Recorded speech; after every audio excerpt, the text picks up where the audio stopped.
Professor محمد جواد Punjab university Lahore میں فلسفی کے پروفیسر ہیں اور گزشتہ 25 سال سے اسی شعبۂ تدریس سے وابستہ ہیں. سر بہت بہت شکریہ ہمیں اپنا قیمتی ٹائم دینے کا. شکریہ. سب سے پہلے تو سر یہ بتائیں کہ آپ نے اپنی زندگی بھر ایک فلسفے کے تعلیم اور تدریس میں گزاری ہے. آپ کے نزدیک فلسفہ ہے کیا اور اس کا مقصد کیا ہے؟ ہاں، سب سے پہلی بات تو یہ ہے کہ اگر کوئی بھی طالب علم، کوئی بھی انسان یہ سمجھنا چاہے کہ فلسفہ کیا ہے تو میرا خیال ہے بہتر رہے گا کہ وہ فلسفے اور جو دیگر علوم و فنون ہیں اس کے مابین جو فرق ہے اس کو وہ سمجھ لے، اس کو وہ انڈرسٹینڈ کر لے. صحیح.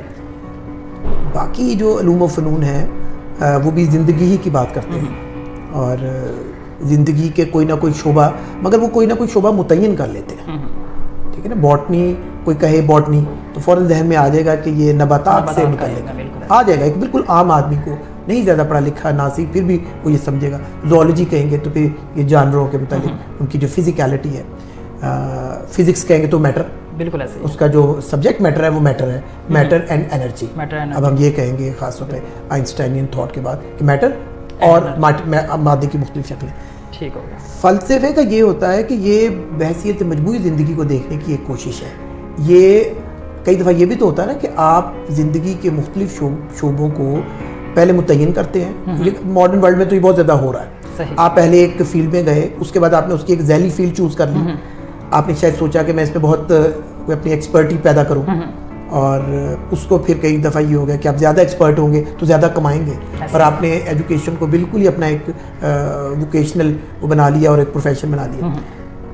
فلسفی اگر وہ جینوئن فلسفی ہے، فلسفی دانشور اور فلسفے کے لوگ اس ایٹیٹیوڈ کے ساتھ نہیں جائیں گے. میں بات کو کنکلوڈ کروں گا پاپر کی ایک اسٹیٹمنٹ کے ساتھ، تو وہ اس وقت اسے ہماری ہیلپ کی ہے. پاپر ایک جگہ کہتا ہے کہ یہ جو اسپیشلائزیشن ہے نا، یہ ہو سکتا ہے کہ ایک بڑی ٹیمپٹیشن ہو ایک سائنسدان کے لیے. انہوں نے کہا کہ فلسفی کے لیے ایک مارٹل سنگ سے کم نہیں ہے. انہوں نے مارٹل سنگ کا لفظ استعمال کیا تو بالکل صحیح کہا انہوں نے. فلسفی چیزوں کو جوڑ کے بھی دیکھتا ہے.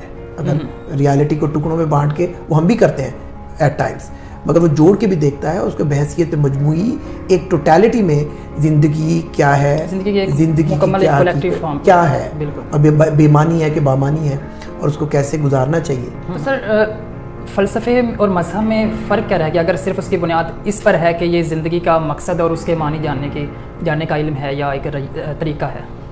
ہاں نہیں، شاید میں نے یہ نہیں کہا. میں نے کہا کہ فلسفہ ٹوٹیلٹی میں زندگی کا مقصد جاننے کی کوشش کرتا ہے. زندگی کا مقصد اور زندگی کا بحیثیت مجموعی کوئی مقصد ہے یا نہیں ہے، یہ آپ کو پتہ ہے، یہ بھی دو مختلف باتیں ہیں. اب رہ گئی بات یہ ہے کہ یہی کا مذہب بھی کرتا ہے. صحیح کہا آپ نے. ٹوٹیلٹی میں انسانی زندگی کا مقصد، مطلب، معنی متعین کرنا یہ فلسفہ بھی کرتا ہے، یہ مسٹسزم بھی کرتا ہے. ہم اپنی روایت میں اسے تصوف کہتے ہیں. صوفیزم کی مختلف شکلیں بھی کرتی ہیں اور ریلیجن بھی کرتے ہیں. اس میں جو ڈفرینس ہے وہ دیکھ لیتے ہیں. مذہب کو رہنمائی حاصل ہوتی ہے وحی کی، تو ظاہر فلسفیوں کو ایسی کوئی رہنمائی حاصل نہیں ہوتی. اور صوفی پریکٹسز میں وہ ایسی ریاستیں کرتے ہیں جس سے وہ اپنی انٹیوٹیو جو سیلف ہے اس کو ڈیولپ کریں. ان کا خیال ہے کہ زندگی کے جو اسرار و رموز ہیں یہ لاجک سے نہیں ہوتے، یہ انٹویشن سے ہوتے ہیں اور اس انٹیوٹیو گراسپ سے ہوتے ہیں. یعنی ان کے نزدیک بیسک سورس آف نالج جو ہے، بیسک سورس آف نالج صوفیہ کے نزدیک وجدان ہے اور مذہبی علماء کے نزدیک وہی ہے. فلسفے کا میں یہ کہوں گا کیونکہ ہم 2020 میں ہیں اور اتنا رستہ طے کر رہے ہیں، تو اگر میں یہ کہہ دوں انتر کرنے کے لیے، ڈفرینس کرنے کے لیے کہ اچھا جی تو پھر فلسفی عقلی منہاج پہ چلتا ہے، نہیں، فلسفے میں بہت ورائٹی ہے. عقلی منہاج پر بھی چلتے ہیں، بعض فلسفی بھی بہت انٹیوٹیو ہیں اور بعض بہت سائنٹیفک ہیں یا سائنس کی طرف جانا چاہتے ہیں. تو مثلا شوپن ہاور ہے، اس کو عقلی فلسفی نہیں کہا جا سکتا. افلاطون ہے، وہ بہت بڑا ریشنل فلسفر مانا جاتا ہے، مگر کارل پاپر اس کو اور ہیگل دونوں کو عقلی ماننے کو تیار نہیں ہے. اس کے عقل کے اپنے معیارات ہیں پاپر کے. یہ زیادہ ٹیکنیکل بات ہے، پھر کسی دن کریں گے. پھر یہ جو ماڈرن فلسفی ڈیکارٹ، اسپائنوزا، لائبنیز سے شروع ہوتی ہے. پاپر کا اصرار یہ ہے کہ ان کو بھی ریشنل نہ کہو، انٹلیکچوئلزم ہے یہ سارا. اچھا، تو خیر یہ تو ایک وہ ضمنی بات ہے. ڈیکارٹ کے جو فلسفی اس میں بھی انٹویشن تو آ جاتا ہے نا. ہاں تو شاید اسی لیے اس نے کہا کہ اس کو آپ انٹلیکچولیزم کہیں اور اس کے بعد کی بھی سب کو یہ بھی اس کے اپنے معیار آتے ہیں پاپر کے ریشنلٹی کے. پھر کچھ فلسفہ ایسا بھی ہے کہ وہ وجدانی بھی نہیں ہے, عقلی بھی نہیں ہے, اور وہ ٹنٹ کرتا ہے سب کی طرف, سائنس کی طرف. مثلا کارل مارکس کے مشہور اسٹیٹمنٹ دوں, اس نے کیوں کہا, کارل مارکس نے اوپنلی کہا, کھل کے کہا کہ بھئی مجھے فلسفی نہ کہو, میں تو سوشل سائنٹسٹ ہوں. ایسے ہی وہ سمجھ آتی نا کیا کہہ رہا ہے. اس نے کہا کہ فلسفی, مجھ سے پہلے فلسفی زندگی کی صرف تفہیم ہی کرتے رہے, بھی اصل کام تو زندگی کو بدلنا. سر یہیں سے ایک نقطہ اٹھاتے ہیں کہ ایک طرف کارل مارکس ہیں جو کہتے ہیں کہ جو فلسفر ہے اس کا کام دنیا کو تبدیل کرنا ہے, اور کارل مارکس نے اپنا جو نظریہ ہے وہ بھی اسی کے مطابق عملی نظریات دیے ہیں, میٹیریلسٹ, خالق میٹیریلسٹ نظریات. اچھا, اس کے برعکس برٹرن رسل جو ہیں ان کا ایک اپنا پوائنٹ آف ویو ہے. وہ کہتے ہیں کہ فلسفر جو ہوتا ہے اس کا مقصد دنیا کو سمجھنا ہوتا ہے, وہ اس کا مقصد جو ہے وہ یہ نہیں ہوتا کہ دنیا کو تبدیل کرے. اگر وہ ایسا کرتا ہے تو پھر فلسفر نہیں رہتا. اپنے BBC کے انٹرویو میں برٹرن رسل نے اس طرح سے کارل مارکس کے متعلق ہی بات کرتے ہوئے یہ کہا تھا. تو اس پہ ذرا آپ روشنی ڈالیں. دیکھیے, جہاں تک تو کارل مارکس کا یہ اسٹیٹمنٹ ہے نا کہ فلسفر زیادہ تر زندگی کی تفہیم کی یا اس کو سمجھنے کی کوشش کرتے ہیں, اور اصل کام یہ اس کو بدلنا, یا اپنے بارے میں یہ کہنا کہ میں فلسفی نہیں ہوں, میں سوشل سائنٹسٹ ہوں. اور یہ تو مجھے کافی واضح ہے. برٹرن رسل نے ضرور کہا ہوگا, اگر آپ نے اس کا ریفرنس بھی دے دیا ہے. اچھا, اب وہ پوائنٹ کی طرف آتے ہیں جو اس کے ذریعے آپ سامنے لا رہے ہیں کہ آپ کا خیال, آپ شاید یہ کہنا چاہ رہے ہیں کہ میری کیا رائے ہے فلسفے کے بارے میں, اور میں کارل مارکس کو درست سمجھوں گا یا میں برٹرن رسل. میں یہ سمجھتا ہوں کہ دونوں نے بات جزوی طور پہ درست کی ہے. صحیح, اپنے سبجیکٹو اور اپنے پرسپیکٹو سے, اور مجھے یہ کہنے کا حق دیں کہ دونوں نے جزوی طور پہ غلط بھی کی ہے.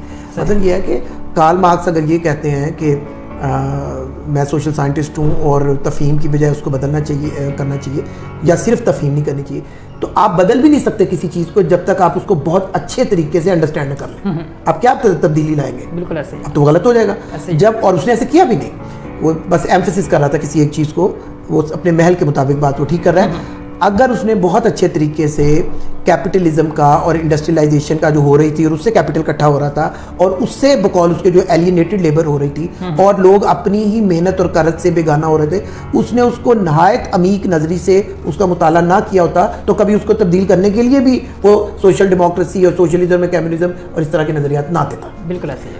اب جہاں تک برٹرن رسل کا تعلق ہے, وہ بھی جزوی بات کر رہے ہیں, وہ اپنے کانٹیکس میں کر رہے ہوں گے, جزوی طور پر وہ درست بات نہیں ہے.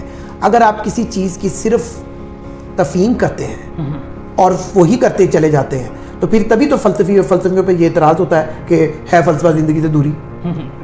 سمجھ آ گئی نا آپ کو؟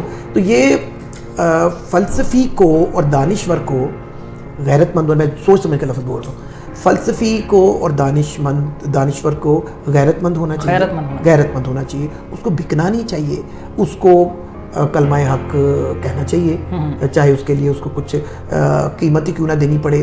اس کا جو فلسفہ اور دانش ہے وہ معاشرے کی اور انسانیت کی فلاح کے لیے ہونا چاہیے. اور وہ ہو نہیں سکتا کہ اگر ایک تو یہ ہے کہ وہ تفہیم بہت اچھے طریقے سے کرے جیسے بڑے فلسفی ہوتے ہیں. آپ مجھے یہ بھی کہنے دیں کہ کارل مارکس نے جو پازیٹیولی جو کچھ کہا ہے کہ سوشلزم یہ ہوگا, کمیونزم یہ ہوگا, اور بڑی ساری جو انڈسٹری ہے وہ آپ دے دیں, ریاست کے ہاتھ میں دے دیں. اس میں آپ میری ویڈیو دیکھ لیں دبستان اقبال کی, اقبال اور مارکس, تو میں اس کو بالکل درست نہیں سمجھتا. مگر اس کی فلسفے کا جو نیگیٹو اور معنوں میں کہہ رہا ہوں کہ جو اس نے کیپٹلزم اور بڑھتی انڈسٹریلائزیشن کے خلاف جو کچھ کہا ہے وہ بالکل درست ہے. تو یہ دونوں ہی چیزیں ہونی چاہیے, تفہیم بھی کریں, آپ میں کریٹیکل فیکلٹی بھی ہو.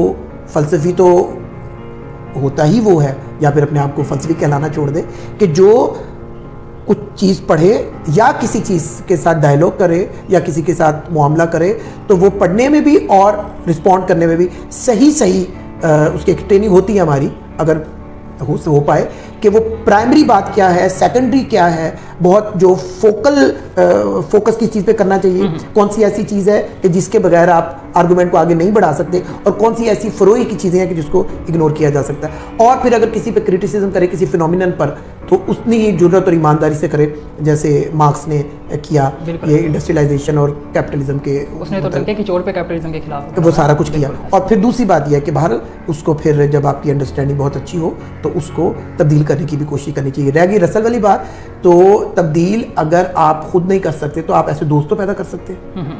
اور آپ کو یہ میں نے کیا بتانا, آپ کو پتہ ہی ہے کہ ایک عرصے تک وہ مارکسزم کو صرف مارکسزم نہیں کہا گیا, مارکسزم لیننزم کہا گیا.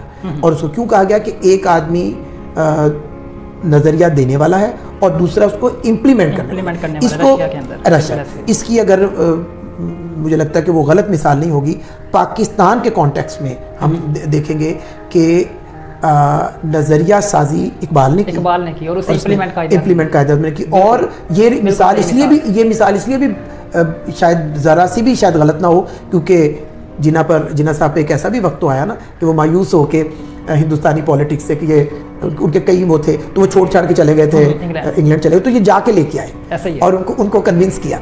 تو ٹھیک ہے, اگر آپ زیادہ نظریہ ساز ہیں تو وہ بہت بڑی بات ہے, اور دوسرے آدمی اس کو لے کے چل کے کوئی پازیٹیو چینج لا سکتے ہیں, تو پھر تھیوری اینڈ پریکٹس, پھر بھی آپ دیکھیں تھیوری اینڈ پریکٹس ملے گی تو کوئی اچھی پازیٹیو چینج سامنے آئے گی. صحیح. آپ یہ بتائیں کہ فلسفہ جو ہے اس کے متعلق یہ سوال کیا جاتا ہے, بلکہ لوگوں کی رائے ہے کہ فلسفہ ایک بالکل امپریکٹیکل سبجیکٹ ہے, اور یہ کہ اس میں اتنے زیادہ تضادات اور اتنے زیادہ کنفیوژن موجود ہیں, تو ایک عام آدمی اسے کیوں پڑھے؟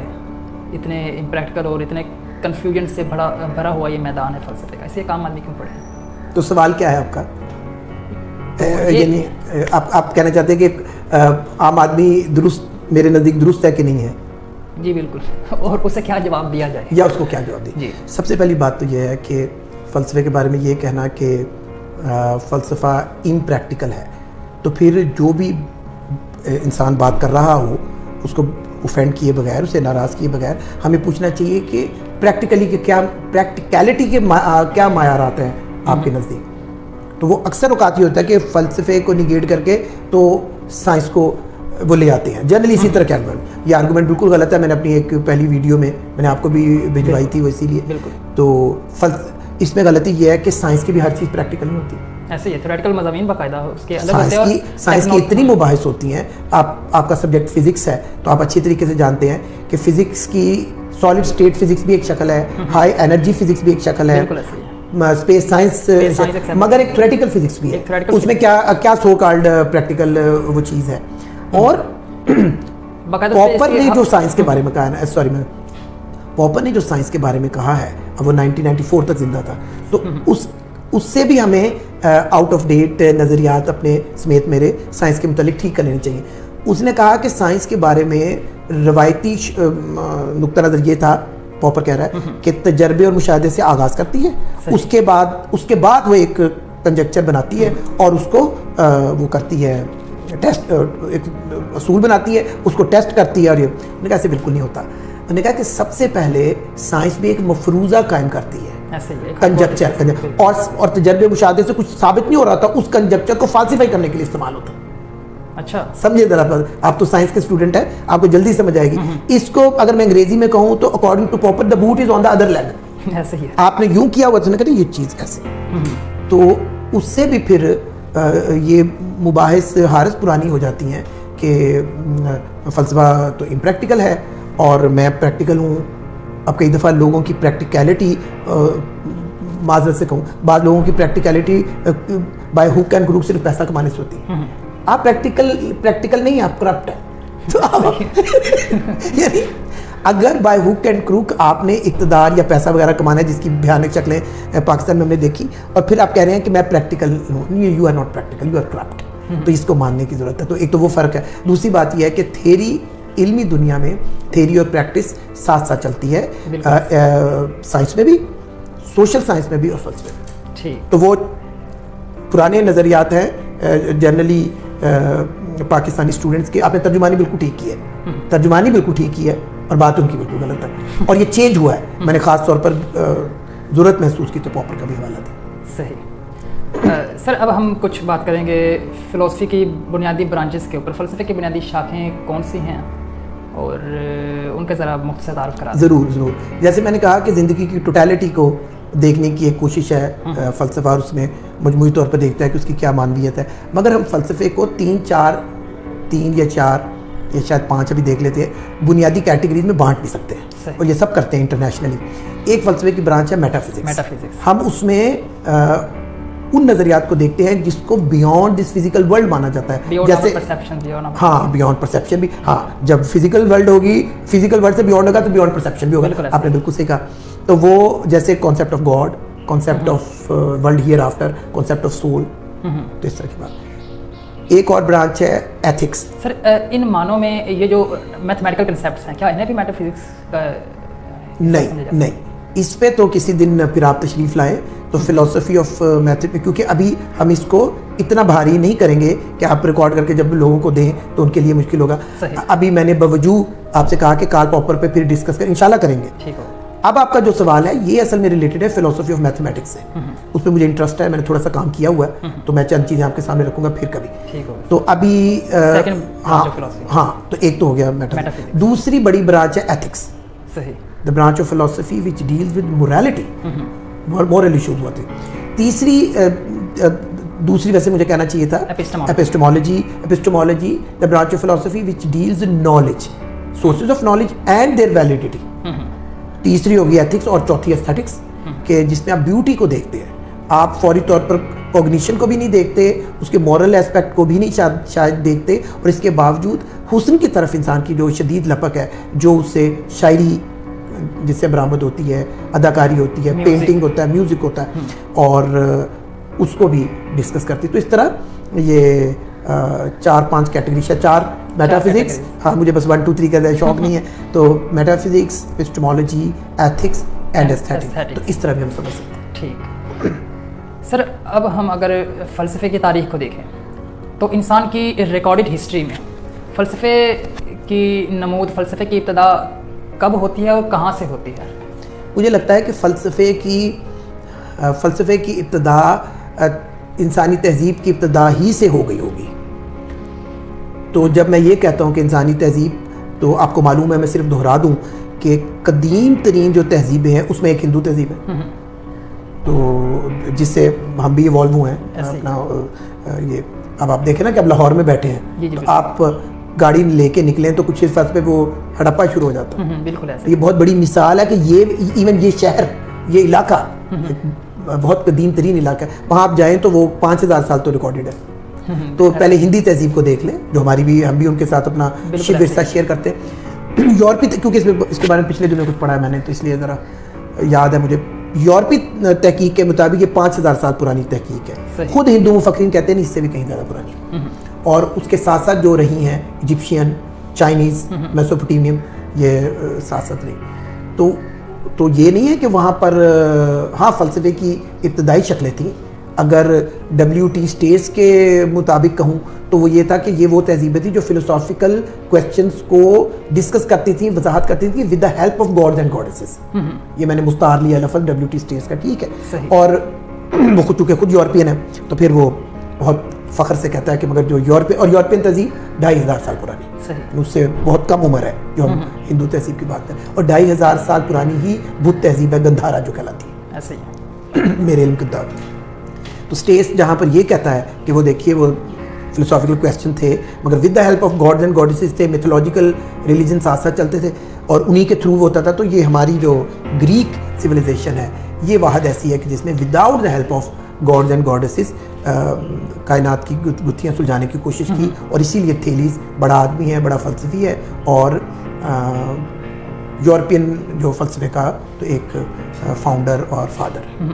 یعنی آپ کے نزدیک, آپ کے مطابق یونان سے پہلے جہاں سے فلسفے کے سوالات اٹھے ہیں اس طرح کے, تو اس میں وہ مذاہب جو تھے, پرانے مذاہب, ان سے اور پرانی تہذیبیں, پرانی جو تہذیبیں ہیں وہاں سے یہ ہمیں ریکارڈڈ ہسٹری میں ملتی ہیں. اور میں شاید یہ بھی کہنا چاہتا ہوں, جو کسی حد تک آپ تک شاید پہنچ گیا ہو, کہ یہ یورپی مفکرین کا یہ جو پروپیگنڈا ہے نا, کہ شاید فلسفے کا تو بالکل آغاز ہی یونان سے ہوا in the true sense of the word, اور باقی دنیا تو شاید بہت ہی بے ہوش تھی، یا ان یونانی عظیم فلسفیوں نے اپنے سے جو پرانی تہذیبیں تھیں ان سے کچھ نہیں لیا.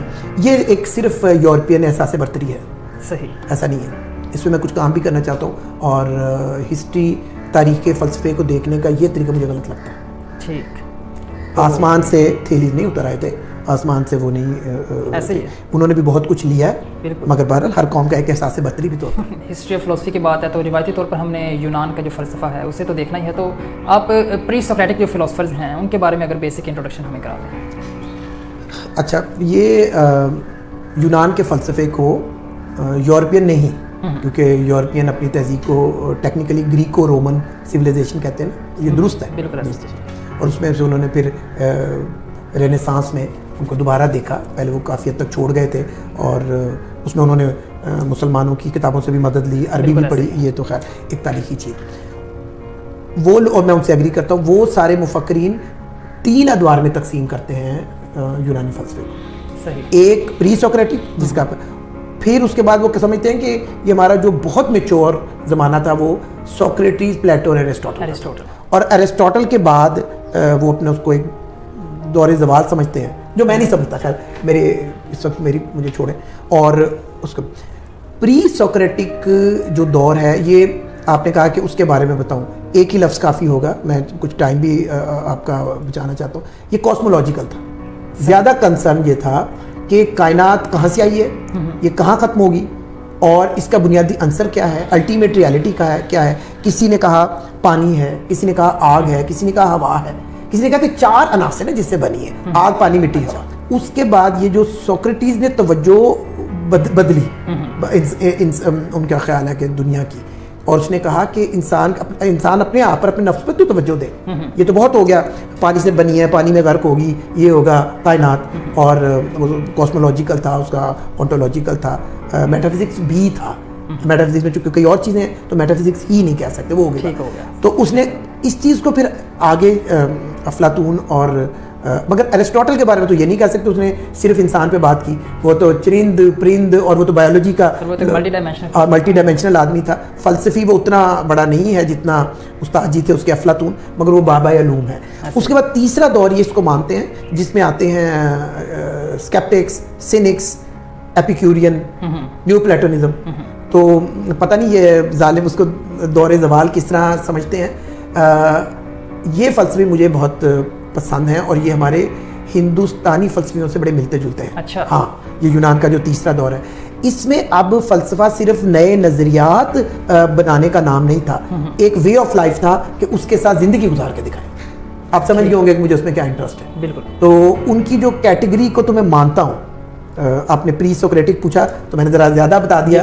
تو ان کی طرف ہی جانا تھا. ہاں بالکل صحیح ہے. ان کی کیٹیگری کو تو میں مانتا ہوں، مگر یہ میں کہتا ہوں کہ اپنے ٹیسٹ پر، اپنے ذہن پر، اپنی اپج پہ ہے. اب وہ کہہ رہے ہیں کہ زیادہ تر کہ جو ہمارا بہترین حصہ ہے وہ زیادہ تر کہتے ہیں سقراط، افلاطون اور ارسطو کا ہے، اور زیادہ تر وہ کہتے ہیں کہ اس کے بعد دور زوال ہے. تو پاپر ان کا اب جو بہترین حصہ ہے وہ مانتے ہی پری سوکریٹکس کا. اچھا. کہتے ہیں اسی میں تو کریٹیکل فیکلٹی تھی. ایک استاد ایک بات کرتا تھا اور ادب سے اس کے شاگرد کو اس کو کرٹیسائز کر سکتے تھے. ایک کنجکچر تھا، اس کو آگے بڑھ کے لوگ ریفیوٹ کرتے تھے. اس نے کہا کہ سوکریٹک اور سوکریٹک فلسفی اور پلیٹونک فلسفی اس کو بدل رہی تھی. زیادہ میجر اعتراض اس کا ارسطو کے اوپر ہے کہ اس نے جو ایک سسٹم ڈیفینیشنز کا اخذ کیا. پاپر کہتا ہے تو وہ کہتا ہے کہ وہ اتنا فائدہ مند نہیں ہوا سائنس اور فلسفے کے لیے. وہ جو کھلا کنجکچر تھا اور اس کی اوپن کریٹیسزم اور ریفیوٹیشن تھی یا ریفیوٹ کرنے کی کوشش تھی، وہ زیادہ اس میں زیادہ حریت فکر ہے. تو میں نے اپنی طرف سے یہ جو ڈفرینس اوپینین ہے تھوڑی بہت وہ بھی بتا دی جتنی فی الحال ممکن ہے. سر اب یونان کے بعد فلسفہ اب کہاں ہمیں نظر آتا ہے تاریخ میں؟ یونانی فلسفے کے بعد. یونانی فلسفے کے بعد فلسفہ ہمیں یہ جو دور ہے نا جس کو یورپین مڈل ایجز کہتے ہیں، میڈیول ایج کہتے ہیں، اس میں ان کے ہاں فلسفے زیادہ سے زیادہ تھیولوجی نظر آتی ہے. اچھا. تھیولوجی سننے والوں کا آپ کو پتہ ہوگا، کئی ہو سکتا ہے کئی نوجوانوں کو نہ پتہ ہو. Theology is a branch of فلسفی which tries to make you understand the reality of any religion in the language of science and philosophy. Theology آپ کو اس قابل کرنے کی کوشش کرتی ہے کہ مذہبی حقائق ہی بتائے مگر سائنس اور فلسفے کی روشنی میں. تو سائنس اس وقت بہت زیادہ کیا ہوگی مگر فلسفے کو استعمال کیا گیا مسیحی الہیات کو واضح کرنے میں, ایک طرح کی کیتھولک فلسفی. ہاں کیتھولک. تو پھر اس پر ایک علم بغاوت بلند کیا ہے ڈیکارٹ سے. اسی لیے ماڈرن فلسفی کا بانی پہ رینے ڈیکارٹ جو کہ فرینچ فلسفر. تو سر اسی دور میں یہ جو میڈیول ایجز یورپ کا ڈارک ایجز تھا وہ مسلمانوں کا جو ہے بہت ہی عروج کا دور, وہ بڑا عروج کا دور. بالکل اس پہ اگر آپ روشنی ڈالیں. بالکل وہ مسلمانوں کا عروج کا دور تھا. اچھا اب مسلم پرسپیکٹو میں یہ بات یاد رکھے, پتہ ہوگی میں دہرا دوں کہ بہت سارے مسلم مفکرین کے ہاں ہی, جس میں اس وقت مجھے فوری طور پر ڈاکٹر اسرار احمد مرحوم کا بھی ذہن میں آ رہا میرے, تو وہ ہمیں سمجھاتے تھے اور بالکل ٹھیک. وہ کہتے تھے دیکھیے اسلام کا عروج و زوال اور ہے, مسلمانوں کا عروج و زوال اور ہے. اور وہ کہنے لگے کہ خلافت راشدہ کے بعد اسلام کا تو زوال ہے, مگر وہ اپنی اکثر تقریروں میں انہوں نے ایک سے زیادہ دفعہ کہا اور ٹھیک کہا. انہوں نے کہا کہ اس کے بعد جو تھا وہ عرب امپیریلزم ہے اور وہ 500 سال چلا ہے. بالکل ایسے وہ کہتے ہیں 500 سال کوئی تھوڑا عرصہ ہوتا ہے. وہ کہتے ہیں اسے آپ کنفیوز نہ کریں اس خلافت سے جو پہلے ہے. بالکل. تو اس عرب امپیریلزم میں بڑے دانا حکیم بھی پیدا ہوئے, انٹلیکچوئل پیدا ہوئے, دانشور پیدا ہوئے, فلسفی پیدا ہوئے. ابن سینا جیسے بڑے طبیب, جو طبیب بھی ہیں, فلسفی بھی ہیں, دانشور بھی ہیں, ریاضی دان بھی ہیں. بالکل. تو اور ابن خلدون جیسے لوگ پیدا ہوئے, ابن ماجہ جیسے لوگ پیدا ہوئے, الکندی, فارابی. سب سے پہلا فلسفی کندی ہے, کندی, فارابی, اس کے بعد ابن سینا سارے. تو اس لیے یہ کتابوں میں لکھا ہوا ہے. اور اچھا یورپی بھی اس کو مانتا ہے کہ جب یورپ میں تحریک احیاء علوم ہوئی اور انہوں نے چاہا کہ ہم اپنی روٹس کو بھی دیکھیں اور اس وقت جو ڈیولپمنٹ ہو رہی ہے عرب ورلڈ میں اس کو بھی دیکھیں, تو انہوں نے بہت سی عربی کتابوں کا ترجمہ کیا, عربی پڑھنی شروع کی. تو بس اس کا علامہ اقبال کو اس کا دکھ بھی تھا, کرب بھی تھا. ان کی بہت ساری شاعری بھی اس پہ ہے. تو وہ پھر وہ عروج 500 سال رہا. پھر اور دوسرا عروج مسلمانوں کا یہ یاد رکھنے والی بات ہے اور اس کو سب مانتے ہیں, وہ ترکوں کے ہاتھوں ہوا اور وہ 400 سال تک رہتا ہے اور وہ بھی ختم ہو گیا. وہ ختم ہوا ہے میرے حساب سے فرسٹ ورلڈ وار میں, 1914-18 تک رہی ہے. اور بعد میں اس نے خلافت کا خاتمہ کر کے تو اصل میں اپنی قوم کو ایک بچایا ہے اتا ترک نے ان سیکولر لائنز میں. تو اس طرح سے. اچھا سر اس حوالے سے جو مسلم فلسفہ تھا, مسلمانوں نے جو فلسفہ پڑھا الکندی سے آپ جیسے کہہ رہے ہیں کہ باقاعدہ سٹارٹ ہوا تھا, تو ان میں فلسفے کا وہ جو ایک رجحان تھا, ایک کاز تھی, وہ کس طرح سے آئی تھی؟ وہ کیا گریک کی طرف سے آئی تھی جس طرح کہ منسوخ کیا جاتا ہے؟ ہاں, مسلم فلسفی بہت متاثر لگتے ہیں افلاطون اور ارسطو سے. اور امام غزالی نے جو تحفۃ الفلاسفہ لکھی, نیگیشن آف دا فلاسفر, تو اس میں زیادہ الزام ہی انہوں نے یہ لگایا کہ یہ یونانی فلسفے سے بہت متاثر ہیں, یہ مسلمان فلسفی یہ بہت متاثر ہیں یونانی تھاٹ سے, خاص طور پر افلاطون اور ارسطو کی طور سے, جس کی وجہ سے انہوں نے تو 1 2 3 کر کے انہوں نے تو بڑی ڈیٹیل سے بتایا, جس کی وجہ سے امام صاحب کا اعتراض تھا کہ انہوں نے کوئی خدمت فلسفے کی بھی نہیں کی اور دین کی بھی نہیں کی. اچھا, یعنی ان کا خیال تھا 2 ایسی چیزوں کو ملایا جس میں ملانے کی ضرورت نہیں تھی. تو اقبال اس حوالے سے کافی ایگری کرتے تھے, وہ باقاعدہ ہے نا کہ فلسفہ رہ گیا تلقین غزالی نہ رہی, وہ باقاعدہ ایک اور کنٹیکسٹ بھی ہے لیکن اس کے ہاں میں اس پہ تھوڑا سا عرض کرتا ہوں. علامہ اقبال امام غزالی کے ساتھ کچھ معاملے میں اتفاق کرتے ہیں اور کچھ میں اختلاف کرتے ہیں. صحیح. ابھی جتنی میری یادداشت کام کری میں دونوں بتا دوں, اس میں ظاہر سے سامنے کتابیں تو نہیں. پہلے تو اختلاف دیکھ لیں. سب سے پہلے تو وہ کہتے ہیں کہ امام موصوف نے, یعنی اقبال غزالی کو کہہ رہے ہیں, امام موصوف نے اپنی جتنی بھی انویسٹیگیشن تھی نا حق اور سچ تک پہنچنے کے لیے جو ان کی تحقیق اور تفتیش تھی, کہتے ہیں اس کی بنیاد رکھی ہے ڈاؤٹ پہ. اچھا. تو انہوں نے کہا کہ یہ مذہب کے لیے کوئی محفوظ بنیاد نہیں ہے. بالکل ایسے, یہ مذہب تو بلیف پہ اپنا. ہاں, تو آپ شروع سے ڈاؤٹ, ایک تو یہ اعتراض کیا. دوسرا علامہ اقبال نے کہا کہ غزالی مرحوم نے عقل اور وجدان کو ایک دوسرے کی بالکل ضد سمجھا, جبکہ میں سمجھتا ہوں, یعنی اقبال سمجھتے ہیں کہ جو وجدان ہے وہ عقل کی ایک ترقی یافتہ شکل ہے. یہ ایک ایپسٹمولوجیکل اعتراض بھی ہے. اس میں بعض لوگوں نے لکھا ہے کہ یہ بھی لکھا ہے بعض مفکرین نے, یعنی علامہ سے غلطی ہوئی ہے, غزالی بھی عقل کی ترقی یافتہ شکل ہی سمجھتے تھے وجدان. تو چلو یہ تو ایک الگ چیز ہے. تو یہ ہے کہ آپ نے کہا تھا کہ وہ غزالی سے اتفاق کرتے ہیں، تو میں نے عرض کیا کہ اتفاق بھی کرتے ہیں اور بڑی بڑی سخت تنقید بھی کرتے ہیں. ٹھیک. اچھا، اس کے بعد مسلمانوں کے جو فلسفے میں زوال ہے اس کی وجوہات سیاسی میرے خیال میں زیادہ ہوں گی، یا بہتر جانتے ہیں اس پہ روشنی ڈالیں؟ سوال دوبارہ دہرا دیں. جو مسلم فلسفی جو تھا اس کا جو زوال ہے اس کی کیا وجوہات تھی ہیں جو آگے جا کے ہوتا ہے 12ویں 13ویں 14ویں صدی کے بعد؟ مسلم فلسفے کا بالکل ٹھیک ہے، مسلم فلسفے کا زوال تو ظاہر ہے امام غزالی کی اس کتاب کی وجہ سے بھی ہوا. یعنی آپ دیکھیں نا کہ آپ جب جس طرح انہوں نے کرٹیسائز کیا، وہ کرٹیسزم اپنی طور پہ درست بھی تھا مگر بہت سویر بھی تھا. اس کرٹیسزم کے جواب میں بھی کچھ لوگوں نے کتابیں لکھی. ہاں، اس وقت میں صرف نام نہیں لینا چاہتا کیونکہ مجھے کلیئر نہیں ہے. ہمارے ایک مشہور جو ہے مسلم فلسفی، انہوں نے اس کو کاؤنٹر کرنے کی بھی کوشش کی. ان کا یہ خیال تھا کہ اس طرح مسلم دنیا سے فلسفہ بالکل ہی ایریڈیکیٹ نہ ہو جائے. تو مگر خود دیکھیے کہ امام غزالی نے فلسفے کو بھی مسترد کیا، بہت پڑھا، بہت ان کا ایک بہت بڑا کیلیبر ہے. اور یہ جو جس طریقے سے دینی علوم، روایتی دینی علوم ہمیں سکھاتے ہیں، ان سے بھی وہ غیر مطمئن رہے. اس لیے تو وہ کہہ رہے ہیں نا کہ شکی ان کو پھر اصل میں صوفیانہ ریاستوں میں حق اور سچ نظر آیا. وہ میرے خیال انہوں نے دمشق کی جامع مسجد میں وہ ریاستیں کی تھی، یہ بھی کتابوں میں لکھا ہوا. تو اب آپ یہ بھی یاد رکھیں کہ، اور یہ یاد رکھنے ہی کی بات ہے، 2020 میں بھی ایسے، ذمہ داری سے کہہ رہا ہوں، ایسے بہت سارے مسلمان ہیں کہ جو تصوف کو بھی دین کا حصہ نہیں سمجھتے اور کہتے ہیں، ہاں وہ کہتے ہیں کہ یہ تو ایک پیرلل ریلیجن ہے.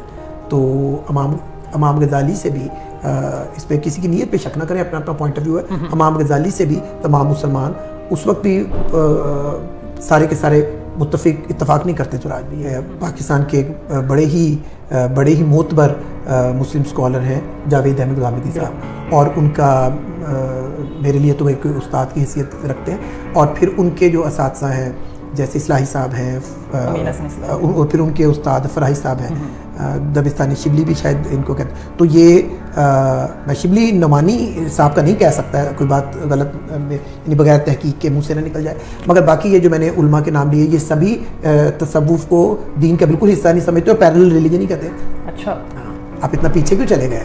آپ نیٹ پہ جائیں، مگر ان کے اپنے دلائل ہیں، وہ اپنے طریقے سے بات کریں. آپ انٹرنیٹ پہ جائیں اور جاوید صاحب کی تقاریر دیکھیں، وہ بعض اوقات بہت مؤثر طریقے سے ثابت کرتے ہیں کہ تصوف کچھ اور ہے، وہ انسان کا بنایا ہوا مذہب ہے، اور خدا کا بنایا ہوا جو مذہب ہے اس کو دیکھنا ہو تو قرآن شریف پہ فوکس کر دیں. ان کا مطلب ظاہر ان کی اپنی ایک نیک نیتی اس میں ہے اور ان کا اپنا ایک پوائنٹ آف ویو ہے. صحیح. تو سر اس کے بعد اب یورپ میں تو میڈیول ایجز ختم اگر ہو گئیں تو اس کے بعد اگلا جو دور آتا ہے اس پہ آپ روشنی ڈالیں، جسے کہ رینائسنس کہتے ہیں.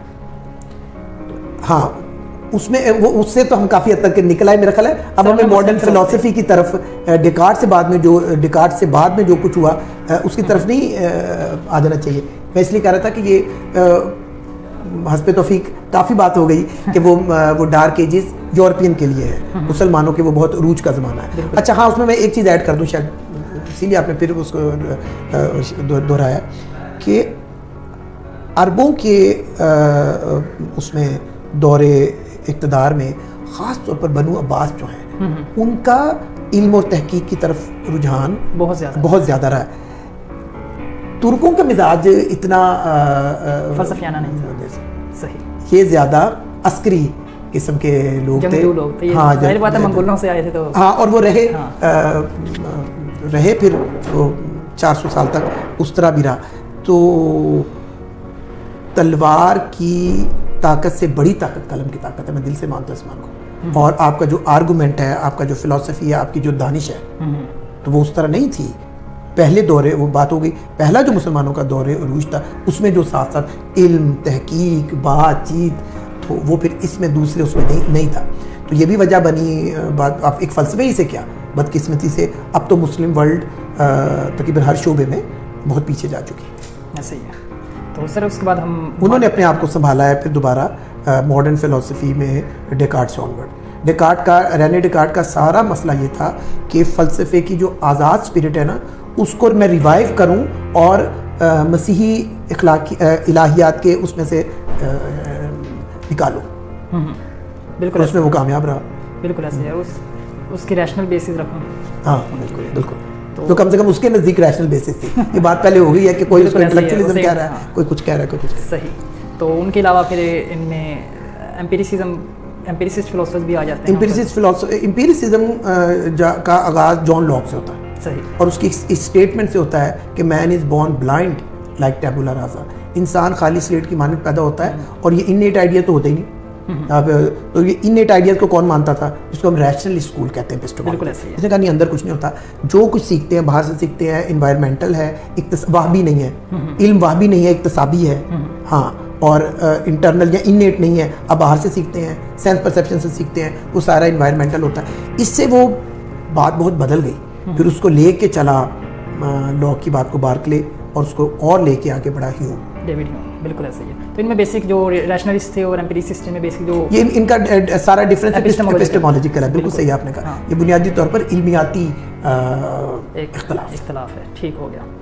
تو اس کے بعد اور کون سی اسکول آف تھاٹ سے نکلتے ہیں ماڈرن فلاسفی میں؟ اس کے بعد دیکھیے ایک بہت زیادہ اہم نام کانٹ کا ہے. کانٹ کے سامنے مسئلہ یہ تھا کہ ایک طرف ریشنل اسکول تھا جس کا یہ خیال تھا کہ علم وہابی ہوتا ہے, انیٹ ہوتا ہے, ہم کوئی چیز باہر سے بھی ایکوائر نہیں کر سکتے اگر اس کی شماندہ نہ ہو. افلاطون کے بھی یہ خیالات بہت پہلے, اور پھر ڈیکارٹ, اسپائنوزا اور لائبنیز وغیرہ بھی اس سے انکار کرتے نظر نہیں آتے. مگر پھر ایک بڑی ٹریڈیشن برٹش امپیریزم کے نام سے آ گئی, تو اس نے کہا کہ اندر کچھ بھی نہیں ہے, آپ سینس پرسیپشن سے چیزیں سیکھتے ہیں, وہ اکتسابی ہوتی ہیں, ایکوزیشنل ہوتی ہیں, ایکوائرڈ ہوتی ہیں. تو کانٹ کا بطور ایک عظیم فلسفی یہ مسئلہ تھا کہ how to reconcile these two apparently very different traditions. اس کو لگتا تھا کہ سارے علم کی توجیہ ریشنل اسکول بھی نہیں کرتا, اور سارے علم کی توجیہ ایمپیریزم بھی نہیں کرتا. تو اس نے پھر کہا کہ میں بتاؤں گا. اس نے بتایا, یہ اس نے بتایا سب سے پہلے کریٹیک آف پیور ریزن میں, اور پھر اس کی روشنی میں وہ آگے بڑھا ہے کریٹیک آف پریکٹیکل ریزن, اور بعد میں کریٹیک آف ویلیو ججمنٹ اور کریٹیک آف ٹیسٹ. مگر اس نے پھر ان تینوں بڑی کتابوں کے علاوہ اس نے جو ایتھکس پہ بات چیت کی ہے, جس کو ہم ٹیکنیکلی نان کانسیکوینشل ایتھکس کہتے ہیں, وہ بھی بہت عظیم الشان ہے. صحیح. تو آپ کانٹ کو کس کیٹیگری میں ڈالیں گے؟ نہ تو ریشنلسٹ میں آپ انہیں پوری طرح ڈال سکتے ہیں, ایمپیریسسٹ میں. یہ اتنے بڑے لوگ ہیں کہ یہ کسی کیٹیگری میں فال نہیں کرتے, ان سے ایک نئی کیٹیگری پیدا ہوتی. میں کانٹ کے بارے میں ایک عرصہ ہو گیا فلسفہ پڑھتے پڑھاتے, دو فلسفیوں کو, فلسفی جن کے دنیا میں نام ہوئے ہیں تو سارے کے سارے بڑے قابل تعظیم اور بڑے عظیم لوگ ہیں. مگر میں آپ کو یہ بتا دوں کہ پرانے فلسفیوں میں پلیٹو, صحیح, اور ماڈرن فلسفہ, ہمارے تو ماڈرن بھی تو کئی 100 سال پرانا ہوتا, آپ کو پتہ ہی ہے, یہ دور پوسٹ ماڈرن ہے, یہ پتہ ہی ہوگا. تو اینشنٹ فلسفرز میں پلیٹو, ماڈرن فلسفیوں میں کانٹ. یہ دو لوگ تو آپ سمجھے کہ عظیم لوگوں میں عظیم تر, بیٹر دین دا بیسٹ. کیا بات, بہت بڑے لوگ ہیں. تو کانٹ کے بعد آگے اور کون سے اسکول آف تھاٹس شروع ہوتے ہیں؟ کانٹ کے بعد پھر ایک ہیگل کا ایک فلسفہ آیا, اور ہیگل افلاطونی کی طرح ایک پورا سسٹم بناتا ہے, یعنی جستا بات نہیں کرتا, ایک یونائٹڈ ہول نہیں جیسے ہوتا, جیسے ایک سسٹم بلڈنگ بھی ہوتی ہے فلسفے میں. تو اگر وہ افلاطون کے ہاں ہے تو وہ ہیگل کا ہے. ہیگل کے بعد جتنی بھی موومنٹس آئیں فلسفے کی, وہ اسی کے اگینسٹ تھی. تو کوئی چیز امپورٹنٹ ہوتی ہے تو آپ اس کے اگینسٹ بھی ہوتے ہیں نا, اور جیسے ایگزسٹینشلزم, لاجیکل پازیٹیوزم, مارکسزم اور لنگوسٹک فلسفی وغیرہ. تو یہ اسی کے اس کی ہولسٹک قسم کی فلسفی کے ہیگل کی اس میں آئی. اور اس کے بعد جو دور چلا, جو شاید ابھی تک چل رہا ہے مور اور لیس, اس کو ہم کہتے ہیں post modern thought. Post modern thought میں زیادہ کنٹریبیوشن فرانسیسی فلسفیوں کا ہے. اچھا. پہلے تو ہمیں بہت زیادہ کنٹریبیوشن پہلے یونانیوں کا اور پھر جرمنوں کا. تو فرینچ کچھ لوگ بھی ساتھ ساتھ چلے, یہ تو خیر تینوں ویسے ہی انگریز تھے, برٹشر تھے, لاک, بارکلے, ہیوم وغیرہ وغیرہ تھے سارے یورپین. مگر اس میں جو پوسٹ ماڈرن تھاٹ میں ایک ہمارا فلسفی ہے دریدا, ہے تو وہ الجیرین جو, مگر چونکہ اس نے وہ شہریت اختیار کر لی تھی اس میں فرانس کی, تو وہ بھی فرینچ ایک, ہاں اس کا عجیب ہے, وہ نسلی طور پر الجیرین ہے, پھر اس میں جو ہے, تو یہ مگر وہ فرانس میں ہی رہا اور فرینچ میں لکھا. پھر ایک ہے لاکان, فوکو, دریدا. تو پوسٹ ماڈرن تھاٹ بہت زیادہ کافی حد تک ان لوگوں کے ارد گرد گھومتا ہے, اور یہ اتفاق سے سارے فرینچ فلسفر ہیں. تو لاکان کا تعلق فلسفے کے ساتھ سائیکالوجی سے بھی ہے. فوکو کا بنیادی کام فلوسافیکل ہسٹری میں ہے, اور دریدا کا جو کام ہے وہ لینگویج اور لینگویج کے تھرو آپ کیا کنوے کر سکتے ہیں اور کیا نہیں کر سکتے. عزت کرنی چاہیے ان فلسفیوں کی, اور ضروری ہے کہ وہ سارے گریکو رومن ٹریڈیشن کے فلسفی ہی ہوں. اب تو جس طرح کے ذرا آپ کے سوال تھے بڑے اچھے, میں نے اسی طرح کا جواب دیا. تو مگر بڑے بڑے اچھے ہندو فلاسفر بھی ہوئے ہیں. یہ جو اپنا کنفیوشس کا تعلق یورپ سے تو نہیں ہے, بالکل ایسے کنفیوشس کا ایک بڑا نام ہے, اور ہندو فلسفیوں میں بڑے بڑے لوگ ہوئے ہیں. پھر یہ بھی اس کو کیا کہتے ہیں, وہ کون تھے, ان کا ایک مشہور شعر ہے کہ بھگت کبیر, انہوں نے کیا, بھگت کبیر کا مشہور شعر ہے, مجھے اچانک یاد آ گیا کہ کبیرہ کھڑا بازار میں مانگے سب کی خیر, نہ کہوں سے دوستی نہ کہوں سے بہر. کیا بات, زندگی گزارنے کا ڈھنگ بتا رہا ہے 2 لائنوں میں, میں دوبارہ ریپیٹ کروں گا, بڑا مشہور ہے اس کے. کبیرہ کھڑا بازار میں مانگے سب کی خیر, نہ کہوں سے دوستی نہ کہوں سے بہر. تو وہ ہیں. اور اس کے بعد ان کو بھی دیکھنا چاہیے, گاندھی جی کی پیسو ریزسٹنس ہے. تو ہم باوجود پاکستانی ان کو تھوڑا اگنور کرتے ہیں. خدا انگریز بہت متاثر ہے, بڑی بڑی کتابیں ہیں ان پہ. پھر یہ ہندوستانی, پھر ہمارے اپنے عرب فلاسفروں کا تو ہم نے کچھ ذکر کیا. پھر اسی طرح جن کو وہ ڈارک ایجز کہتے ہیں نا, اس میں کچھ مسیحی تھنکر ہیں, مجھے تو کچھ ان میں بھی بہت پسند ہے. مثلاً سینٹ اینسلم اور ایکوائنس اور اینسلم. تو ان کا اپنا اپنا مزاج ہے, اس کے اپنے اپنے اپنے حساب سے انہوں نے اس کو دیکھا ہے. تو ایک تو تعصب نہیں ہونا چاہیے. میں یورپ کو, یہ یورپین مفکرین کی یہ بات نہیں مانتا کہ باقی تمام لوگ تو صرف میتھولوجیکل ریلیجن میں لگی ہوئی تھی, اور صرف یورپ کو ہی کوئی یہ خیال آ گیا اور یہ کوئی بالکل آسمان سے ٹپک آئے تھے تھیلیز, ان کا ایک خاص طرح کا زوم ہے, نہیں ہونا چاہیے. اور مجھے اس طرح کی چیزیں بھی پسند نہیں ہیں. آپ کہیں امپیریسزم کہتے ہیں, برٹش امپیریسزم, غور کریں, نسلی تعصب نظر نہیں آ رہا بہت زیادہ. آپ امپیریسزم بھی کہہ سکتے تھے, آپ کہہ رہے ہیں برٹش امپیریسزم. آپ ریشنلزم بھی کہہ سکتے تھے, آپ کہہ رہے ہیں کانٹیننٹل ریشنلزم. اچھا, کانٹیننٹل کا لفظ دیکھیں کتنا مشکوک ہے. اگر یورپ ایک کانٹیننٹ ہے تو باقی بھی کانٹیننٹ ہے. وہ جب کانٹیننٹ مراد دے گے تو اس کا مطلب ہی ہوگا کہ یورپین کانٹیننٹ. تو یہ بھی ایک ساتھ, تو بہرحال یہ بھی سب زندگی کے ساتھ ساتھ چلتا ہے. صحیح علمی رویہ ہوتا ہے کہ آپ لوگوں سے نفرت نہ کریں, تعصب نہ کریں, تعصب نہ پالیں. اور اگر آپ کو سمجھ آتی ہے کہ ہم اپنے کلچر اور اپنے تہذیب اور اپنے مذہب کے حوالے سے کے حساب سے فلاں فلاسفر سے بہتر بات کر سکتے ہیں, ضرور کریں, کرنے والے بنیں.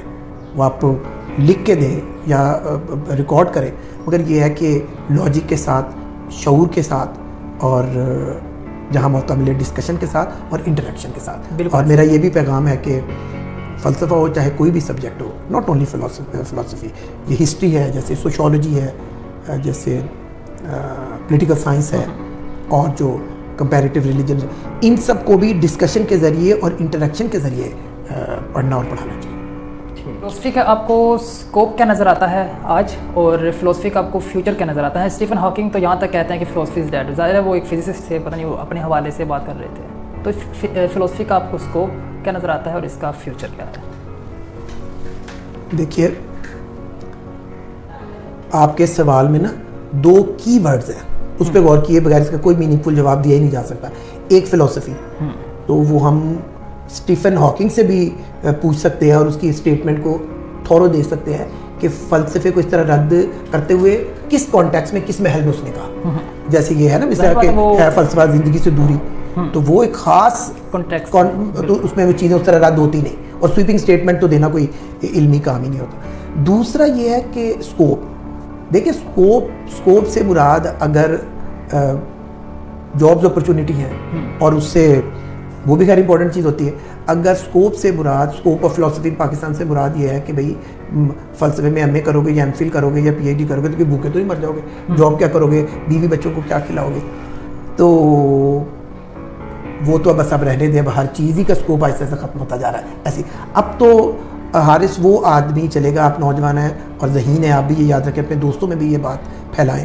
اب تو کسی بھی فیلڈ میں وہ آدمی آگے بڑھے گا, کھا کما بھی لے گا. وہ ہے نا اردو کا محاورہ, کچھ تو کما کھائے مچھندر کی, پتہ نہیں کیا اس طرح کوئی محاورہ بھی عجیب سے, اور جو کہ کم سے کم ابو ایوریج ہوگا, بالکل بھیڑ میں کہیں گم نہیں ہو جائے گا اس کے لیے, اور وہ نہیں بھوکا مرے گا. اور پھر ایک اور بات بھی ہے, اگر سب لوگ اسکوپ کو بھی دیکھنا شروع کر دیں اور پیسہ کمانے کی دھن میں، جو کہ ایک بری دھن ہوتی ہے، پیسہ کمانے کا لالچ رکھے، تو پھر تو یعنی علم، تہذیب اور قوم کبھی آگے بھی نہیں بڑھ سکتی. تو اس کو ذہن سے ذرا نکالنا بھی چاہیے. اور لاسٹ بٹ ناٹ لیسٹ کہ فلسفی کی بہت شکلیں ہیں. ساری فلسفی نہ زندگی سے دوری ہے، سارا فلسفہ، پہلے بات ہو گئی، سارا فلسفہ نہ سارا فلسفہ عقلی ہے، نہ سارا فلسفہ وجدانی ہے. اس پہ بات پہلے ہوگی، ریپیٹ نہ کروں. اور نہ ہی سارا فلسفہ کوئی زندگی سے دوری ہے. اس حوالے سے بات کر چکے کہ ایک خاص کانٹیکسٹ میں کارل مارکس کہہ رہا ہے کہ وہ تو یہ تفہیم کرتے رہتے ہیں تو اس کا بدلنا ہے. خاص کانٹیکسٹ میں کہہ رہا ہے، ورنہ اس کو بھی پتا ہے کہ بدلا جا ہی نہیں سکتا کہ اگر صحیح تفہیم نہ ہو. بالکل ایسے. اور خاص کانٹیکسٹ میں ہی رسل کہہ رہے ہیں، اپنے حوالہ دے دیا، میرے ذہن میں نہیں تھا. تو ورنہ آپ تفہیم کرتے چلے جائیں اور اس میں کچھ بھی نہ بدلیں. تو اس لیے وہ مجھے صحیح لگا کہ اگر مارکس کے ساتھ لینن ہے تو پاکستان کی تقسیم میں تو اقبال کے ساتھ قائد اعظم ہے. بالکل ایسے. بلا وجہ ان کو نہیں لائے تھے، اور ان کو پتا تھا کہ ان میں وہ بات ہے. بالکل ایسے. یعنی انگریزوں سے بات کر سکتے ہیں، خود انگلش سپیکنگ ہے، اس کے ساتھ معاملہ کر سکتے ہیں، اپنا ان پرچیزیبل ہے، انکرپٹیبل ہے. یہ اقبال نے کہا نا ان کے بارے میں، ان پرچیزیبل ہے، انکرپٹیبل ہے، اپ رائٹ ہے. اقبال کی بصیرت تھی کہ وہ بڑی بصیرت تھی، اور وہ بالکل اپنے آپ کو جانتے تھے. تو وہ اپنے ارد گرد جو ان کے دوست احباب تھے اور ان کے ارد گرد جو اچھی بڑی شخصیات تھی، ان سے بھی واقف تھے. بالکل ایسے ہی. تو سر سوال کا دوسرا حصہ تھا کہ فلسفے کا مستقبل کیا ہے، مستقبل میں فلسفہ کس طرح جا رہا ہے؟ دیکھیں، اگر تو میں ذمہ داری سے کہہ رہا ہوں اور اللہ سے دعا کرتے ہوئے کہہ رہا ہوں، اگر تو پاکستان نے ترقی کرنی ہے اور ہم نے لکھنا پڑھنا in the true sense of the word, لکھنا پڑھنا، سوچنا، بات کرنا، لکھنا، لکھے ہوئے کو پڑھنا، کسی گفتگو کو صحیح، جیسے میں نے پہلے کہا کہ صحیح انٹریکٹ کرنا، جو ہر فیلڈ میں ہی ضروری ہے. اگر یہ سب ہم نے کرنا ہے تو فلسفے اور دانش کی بے تحاشا ضرورت ہے. بالکل ایسے. اور آلریڈی جس طرح کا ماحول بدقسمتی سے یہاں ہم نے بنایا ہے، اور ہر سیریس چیز کو ہم نے آہستہ آہستہ آہستہ آہستہ، تو پھر تو کسی چیز کی بھی ضرورت نہیں ہے. میں اس کی 2 مثالیں دے دوں بہت دکھی دل کے ساتھ. یہ آپ کو ذرا غور کریں کہ پاکستان میں کچھ عرصے سے کیا ہو رہا ہے. علامہ اقبال کے فکر کو اور ان کی شاعری کو سمجھنے کی کوئی سیریس کوشش تو ہوتی نہیں. ہو کیا رہا ہے؟ فلانی گلی کا نام اقبال پہ، فلانی سڑک کا نام اقبال پہ، فلانے اس کے بڑے آدمی کو کارنر کرنے کا یہ بھی ایک طریقہ ہوتا ہے حضور، اس کو کارنر کرنے کا. تو شاید وہ اس کا یہاں کچھ ایسی فورسز ہیں جن کو اس کا پیغام بھی سوٹ نہیں کرتا، کیونکہ وہ تو بڑا اکساتے ہیں، وہ تو ترغیب دیتے ہیں ایک پازیٹیو چینج کی طرف. ایک ہی شعر پیش کروں گا، پھر میں جنہ کے ساتھ بھی جو معاشرہ زیادتی کر رہا ہے وہ بتاتا ہوں. تو یعنی ایک ان کا شعر ہے کہ الفاظ و معنی میں تفاوت نہیں، لیکن ملا کی اذاں اور مجاہد کی. کیا بات ہے. تو ٹھیک ہے نا. تو وہ یہاں پر وہ ان کو بے عمل مولوی سے وحشت ہے، بے عمل صوفی سے وحشت ہے. خانقاہی نظام کی انہوں نے نکل کر خانقاہی نظام کی حمایت نہیں کی. بالکل ایسے. دوسرا ہم کیا کرتے ہیں، ہم نے جناح صاحب کا کون سا حق ادا کیا ہے. مجھے آپ کہنے دیں، اگر میں غلط ہوں مجھے صحیح کر دیں. میں چاہتا ہوں کہ یہ چیز ریکارڈ ہو. ہمیں آج کل نا صرف دو دفعہ یاد آتے ہیں سال میں، ایک 25 دسمبر اور ایک 14 اگست. تو یہ تو اگر خدا نہ خواستہ پاکستان نے اس طرح چلنا ہے تو فلسفے کی کوئی ضرورت نہیں، کسی چنگی چیز کی کوئی ضرورت نہیں. تو کلاسیکل میوزک کی کوئی ضرورت نہیں، اپنا ایبسٹریکٹ پینٹنگ کی کوئی ضرورت نہیں، سوچنے کی، سمجھنے کی، اپنے وجدان کو، عقل کو تیز کرنے کی، بڑا آدمی بننے کی، اپنے گروپ کسی کی ضرورت نہیں. تو ہم نے تو میں بتا رہا ہوں کہ وہ اپنے ان 2 انتہائی بڑے لوگوں کے ساتھ کیا کر رہا. تو اور اگر ترقی کرنی ہے فلسفے کے بغیر تو کچھ بھی نہیں سمجھ آتی. بالکل ایسے. تو اس لیے ٹھیک ہے، اسٹیفن ہاکنگ جیسے اور بھی کئی لوگ ہیں تو وہ کہیں گے کہ عام لوگوں میں بھی بہت سارے ہیں کہ جو کہیں گے کہ فلسفہ تو کسی کام کا نہیں ہے، خاص اپنے ایک سائنٹسٹ اس میں کرتے ہیں. مگر ایسے بہت سے لوگ دنیا میں اس وقت بھی موجود ہیں کہ جن کا خیال ہے کہ انسانی تہذیب میں اصل سبجیکٹ ہی صرف فلسفی. philosophy is supposed to be the mother of all sciences. بالکل ایسے ہی ہے. یہ بھی العلوم. ہاں العلوم ایسے تو نہیں نا کہتے. تو اس طرح دونوں چیزوں کو دیکھ لینا چاہیے کہ کون کیا کہہ رہا ہے، کس پرسپیکٹو میں کہہ رہا ہے، کیوں کہہ رہا ہے. ٹھیک. یہ بھی ہے. تو سر ایک وہ شخص جو ایک وہ طالب علم جو فلسفے کو پڑھنا چاہتا ہے لیکن اسے یہ فورس کیا جاتا ہے کہ یار اس کا کوئی آگے اسکوپ نہیں ہے، اسے آپ کیا پیغام دینا چاہیں گے؟ تو کوئی بات نہیں، وہ طالب علم یہ کرے. ابھی آپ کے آنے سے پہلے ایک ایسا نوجوان یہاں آیا بھی ہوا تھا اتفاق سے، تو اس کا نام لیے بغیر بتاؤں گا، مگر وہ آپ بھی کریں، وہ کوئی کون سی بری بات. اس نے کہا کہ میں غریب گھر کا لڑکا ہوں تو اس لیے اپنی معیشت کو ذرا اسٹرانگ کرنا بڑا ضروری تھا، تو میں نے سی اے رکھا ہے. صحیح. اے سی سی اے بھی چھوٹی ڈگری نا، سی اے جو چارٹرڈ اکاؤنٹنٹ، تو وہ ٹف ہوتا ہے مگر اس کے بعد اچھی جاب مل جاتی ہے، اور اسی لیے زیادہ وہ خاص طور پہ میل اسٹوڈنٹ جاتے. مگر اس نے کہا کہ میرا جو شروع سے پیشن ہے وہ ہے ہی فلسفہ، سائنس، ہسٹری اور اقبالیہ، میں وہ کروں. صحیح. تو میں نے کہا میں دعا دے کہ میں نے اس کو رخصت کیا. تو آپ کیونکہ دیکھیے میں نہیں چاہتا کہ میری کم سے کم میری انسپریشن سے، کیونکہ میں انسپائر کرنے کی کوشش تو کرتا ہوں اگرچہ اس قابل نہیں ہوں کہ لکھیں، پڑھیں، سوچیں، فلسفے کی طرف آئیں، مگر میں یہ نہیں چاہتا کہ فلسفہ پڑھ پڑھ کے بھوکے مر جائیں. وہ میں نہیں چاہتا. اب ٹھیک ہے ایسا، میں اس کی ایک مثال دے دوں. پی یو سی آئی ٹی میں میں نے کچھ عرصہ پڑھایا. P U C I T stand for Punjab university computer and information technology, اور اولڈ کیمپس میں. تو بہت سے اسٹوڈنٹ سے، لڑکے بھی لڑکیاں، تو میل اسٹوڈنٹ کی تعداد زیادہ تھی. تو وہ پہلے تو ہم مسلسل مجھ سے پوچھتے تھے کہ ہم آئی ٹی کے اسٹوڈنٹ سے تو آپ فلسفہ پڑھانے کیوں آ گئے. تو میں نہیں مائنڈ کرتا اگر انٹریکشن کوئی ریزن کے ساتھ بات کریں.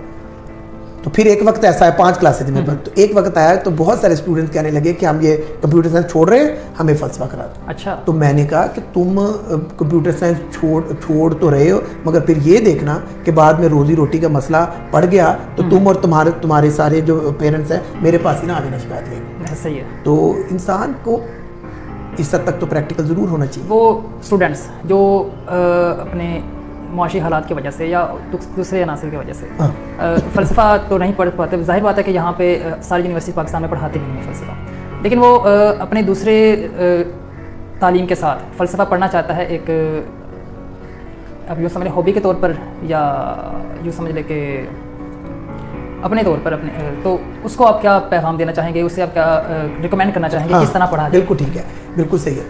میں ایسے تمام دوستوں کو، نوجوانوں کو، طالب علموں کو، طالبات کو، اور وہ کسی بھی ایج سے ہو سکتے ہیں مگر نوجوانوں کو تو زیادہ امیدیں چونکہ باندھتے ہیں، اس لیے میں کہہ رہا ہوں اگر وہ اپنی، بالکل انہوں نے صحیح کہا کہ اپنی معاشی مجبوریوں کی وجہ سے باقاعدہ مین اسٹریم کا وہ اپنا حصہ فلسفے کو نہیں بنا سکتے، مین سبجیکٹ نہیں بنا سکتے، اور اس کے بعد تو مگر وہ چاہتے ہیں کہ ہم چیزوں کو سمجھیں، بہتر سمجھیں، اور ان کو یہ بھی لگتا ہے کہ فلسفہ بہتر سمجھاتا ہے. تو آپ سب کے لیے انکلوڈنگ یو میں سب سے پہلے ایک کتاب ریکمینڈ کروں گا.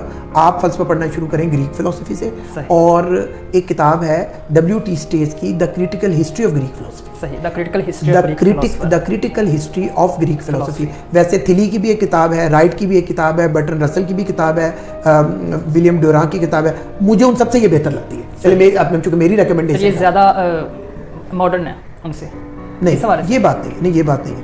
یہ W.T. اسٹیز کی کتاب بہت